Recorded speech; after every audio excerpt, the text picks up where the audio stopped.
Hi, I'm Jeff Sharon from UCF Sports Night. You can now watch UCF TV 24 hours a day on Bright House Digital Channel 1.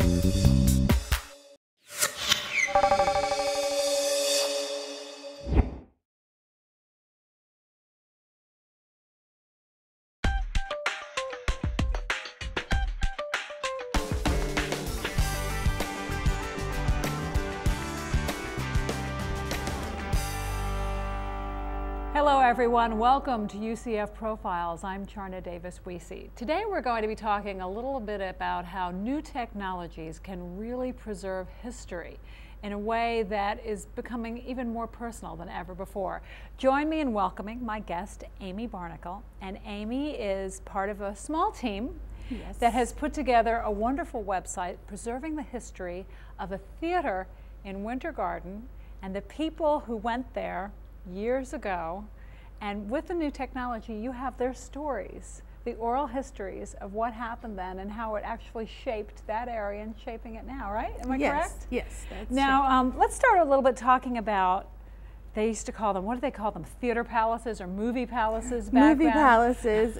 The Winter Garden Theater wasn't exactly, you know, a movie palace, but it was a center focus for culture in Winter Garden, and the aspect of that culture that we focused on, I guess maybe I should backtrack a little bit because this project came about because the historic downtown area of Winter Garden was being restored in several ways, and restoring this theater, the Garden Theater, was one of the things that they were doing. So stemming from that project that was ongoing in Winter Garden, we received information that a Black cultural group in Winter Garden, of former Winter Garden residents mostly, called the Culture Keepers, was really interested in participating in that in some way, the theater restoration, but also their ongoing work for towards reinvigorating and supporting the Black people who currently live in the Winter Garden area. So they it's wanted— a win-win situation.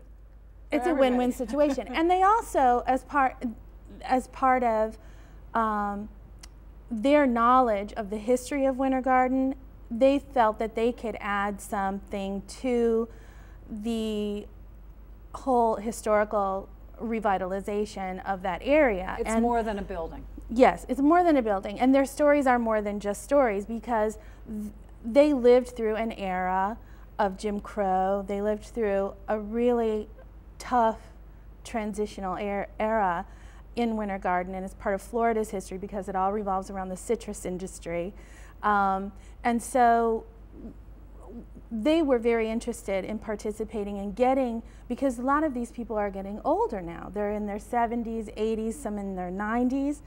And they want their stories to become part of the record of what happened and when in Winter Garden. You know, because it's it happened so quickly and it's so easy to lose sight of. I know the election of 2008, my teenage son came home and he says, I can't go to school anymore, I can't stand it. Because his friends were fighting over both sides and they were so politically aware that they were fighting. And I said to him, you know, what everybody's losing is that when your grandma was a little girl, Black people and women couldn't vote. And it happened so fast that there's a danger of losing what it was like and how far we've come in such a short time. These people are alive, and what they've seen and lived through is just amazing. Right, exactly. And I was taking a class with Dr. Kristen Congdon at the time, and it was for my program in Text and Technologies here at UCF, and the class was Applied Contemporary Humanities. So what we needed to do was not only theorize about and, you know, sort of live in our heads about how the humanities can be, you know, a part of culture and society and now technology, you know, and things like that.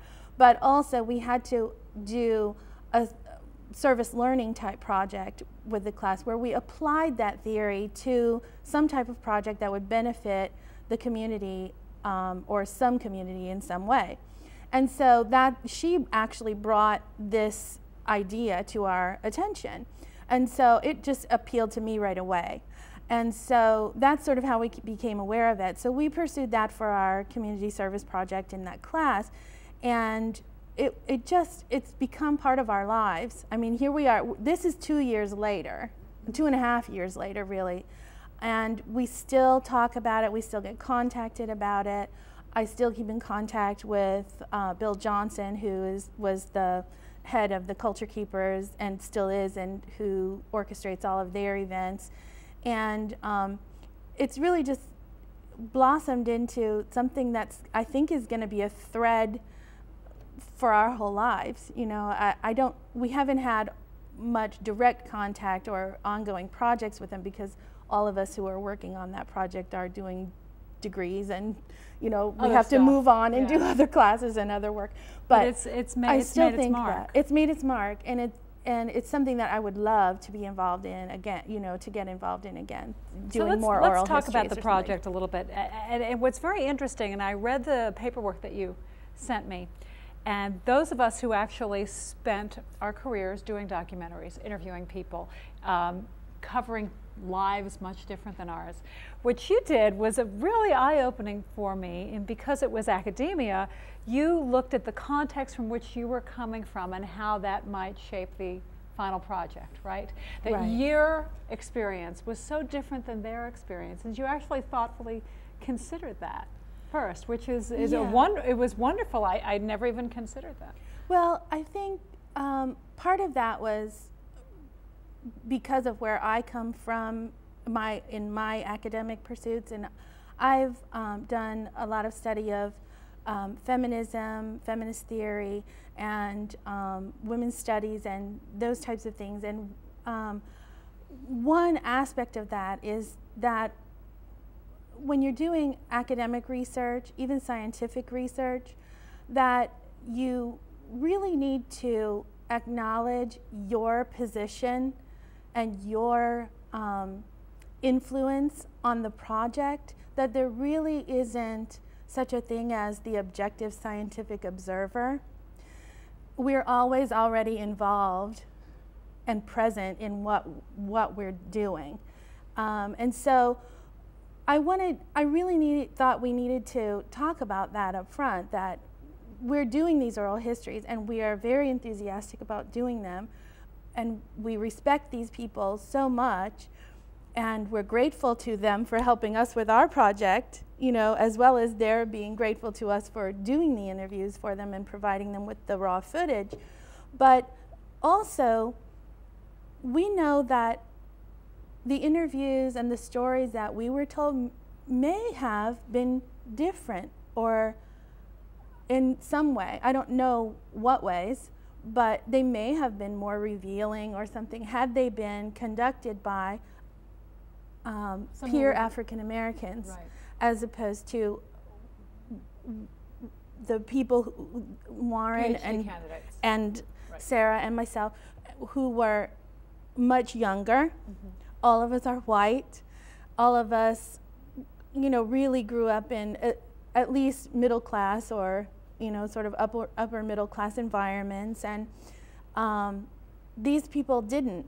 So it's not necessarily a conscious thing. Yeah, and it's not something, I think we just, in our academic papers that we wrote, it's not really necessarily pointed out in the film that we did, but you took in our academic papers, we took that, we acknowledged that, and I think it's not really something that you can necessarily remove or adjust for, because it is what it is. The history is what it is. And from looking at it, it didn't seem like it. They seemed very comfortable in telling their stories. Oh, they were wonderful. They were so wonderful. And I didn't get the sense. We thought about that ahead of time, and we sort of thought about it afterwards too, but while we were doing the filming, I did not get the sense that anyone was holding back or being,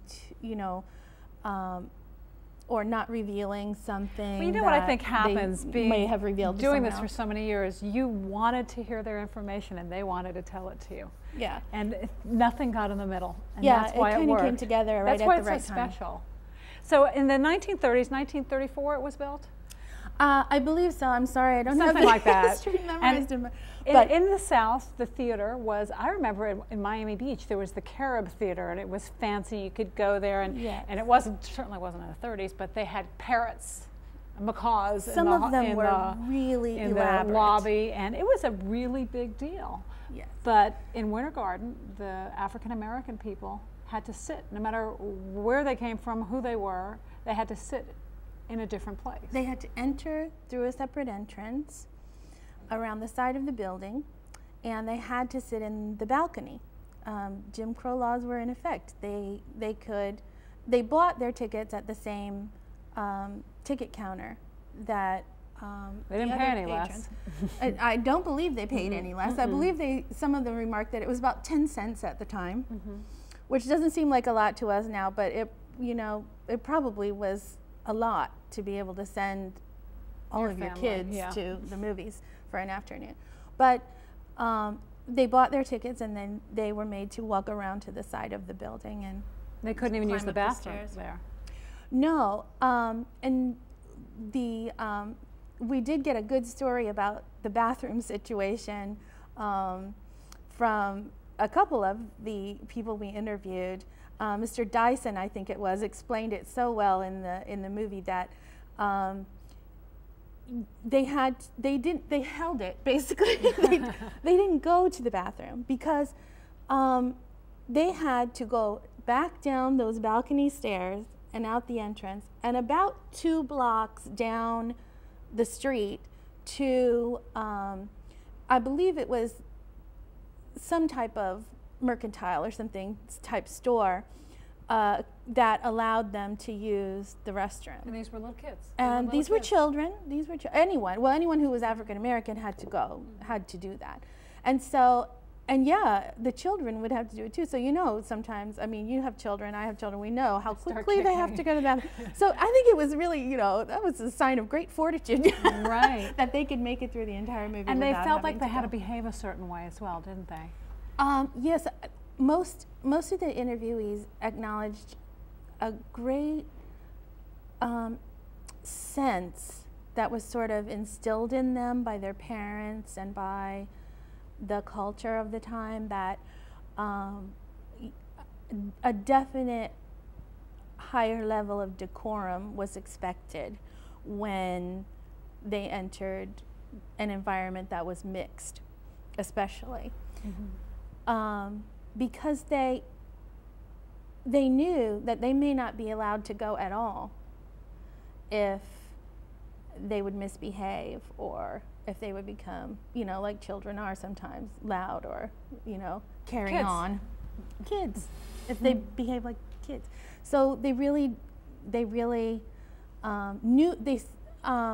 Sonia Garcia on the video really, I think, summarized it well. She said something like, you sort of just knew how you were expected to behave. Nobody wrote it down. Unspoken. Nobody sat and had a conversation with you.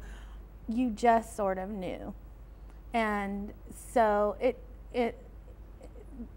the atmosphere in going to the theater definitely changed the closer. And of course, most of them walked from whatever quarter their home was in, or some of them even lived out in Tildenville, which was probably about 4 miles or more to walk into Winter Garden to go to the movie theater. So, it was an event. It was an event. It really was. And it really, for children, I think it was just a remarkable, to me, it really altered their lives and their perception of who they were. Yeah, it really did. And I think the maturity that it seems that they had to have had, as I think of my oldest child who's 8, and walking 4 miles to go to a movie, I mean, it just wouldn't happen. Not because she couldn't walk 4 miles, but she probably wouldn't. And then the other thing is, I mean, to see a movie, she can see a movie on her phone. You know what I mean? Like, you can't, it just, the world has changed. It's just changed so much. Now, it's called The Price of Popcorn, and it's got a dual meaning. Yeah. We had heard a little bit about this from Dr. Congdon in class, that there had been some sort of rumor that the black patrons who were in the balcony, as a sort of, you know, form of some type of resistance, would throw pieces of popcorn over the balcony onto the white patrons below. And so we asked about that in our interviews. And part of the theory that surrounds that is an aspect of collective memory, in that the actual, we never really got to what may have actually happened, but the collective story, at least of these folks, was that pretty much that no, we wouldn't have done that because we knew what the consequences were. And trust me, one of the elder gentlemen who we interviewed related a story that, and it's not funny in the least when I say that. The consequences were real and could have been dire. There's a sense of danger. They were There's afraid a sense when of they danger, left. and there was real danger, because at one point after he saw a movie one afternoon, he and his friend were just, you know, walking down the street, and they had to go to the side of this drugstore where they could get a soda if somebody had time to come to the window and give them one, you know, and let them purchase one. So they went to do that, and at some point while they were there, some white girls across the street yelled or said something to their white boyfriends that these two had accosted them in some way, the two black guys. And the white boys then chased them all the way. I mean, they ran miles out of the way home to get away from these white boys who were chasing them. And he never went back to the movies again. And they never did anything. It was something the girls made up. No, they never did anything. They were completely innocent. All they did was go to the drugstore to try and get a soda pop. And that was the reality of the time. They could be accused of something like that even when they didn't do anything. So their stance on the popcorn rumor has to really, I think, support that. And they so looked forward to going there that they wouldn't risk do anything not going or get hurt. Yeah, because really it wasn't just you might get your hand slapped or be told you can't come to the movies for a few weeks or something like that, like might happen today if a young person misbehaved in the movie theater. Right. You know, there was a sense of real danger after dark as well for them. Real danger, especially after dark. I mean, real danger for their lives even. I got a sense, though, in reading your paperwork about this, that there was a sense of community then that there isn't now in the people who live there now. Well, within the African American community? That may be true, but I'm not sure of that, because we didn't really study or look at or interview anyone who, from a younger generation who lived there now. Mm-hmm. But there definitely was a sense of community among the African Americans who lived there then, and a sense of, it was just this, I don't know, I got this, and whether it's true from our small sample of people or not, I got the sense that it really was a time of transition, because these folks placed great value on, their families placed great value on education. They all went to school as long as they could. Many of the older boys had to stop when their fathers went off to war, and they had to head the household and work. It was a citrus community. They it worked was in the citrus community. industry? Yeah, most of them worked in the citrus community. Most of the at least the parents of the folks that we interviewed worked in the citrus industry. And many of the older, children boys especially, had to stop going to school and work when their fathers were sent off to war. And, but they never lost their sense of value in getting educated and working hard and maintaining family relationships and good relationships with neighbors and the rest of your community. Church was a very big part of their lives. And it seemed in Winter Garden anyway that there was a real strong level of support for those types of things among all of the people who lived there. They were the first to have the ability to go to high school, and they would go into, I believe it was Jones High School that they would go to in Orlando, which was quite a hike too, but they would go. And many of them, the people that we interviewed, have gone on to get college educations, become military officers, preachers. One of the women is a trustee on the board at UCF. They've really done a lot for themselves, coming from an environment that could have been very difficult, and was very difficult for them to manage those types of accomplishments. We all live our lives, and all of a sudden there we are, Did you get a sense that they have a sense of the enormous changes they've seen since those days in the balcony with their popcorn? Especially Mr. and Mrs. Brown, who I'm not sure how old they were, because Mrs. Brown said that she would not tell her age. But I think they were the most elderly people that we interviewed for this project anyway. And they really talked quite a bit about how things have changed, and that they really were proud to be involved in, or at least part of in some way, that the restoration of the downtown area and the theater especially, because they do, it's bittersweet memories because of the environment of the time, but also the sweet part is that they loved going to the movies, the shoot-em-ups they call them, and the the old westerns, the serials, is what they saw at that theater, and they just have very fond memories of it. Mr. and Mrs. Brown, they were teenagers, so they dated, and that's this sort of wonderful thing you can take away from this, memory of place. Too. It's a memory of place. It's a memory of, your youth, and how, all those nostalgic kind of things that are warm and fuzzy, along with, the acknowledgement that there were some bad things they too. went through. How do people take a look at your video?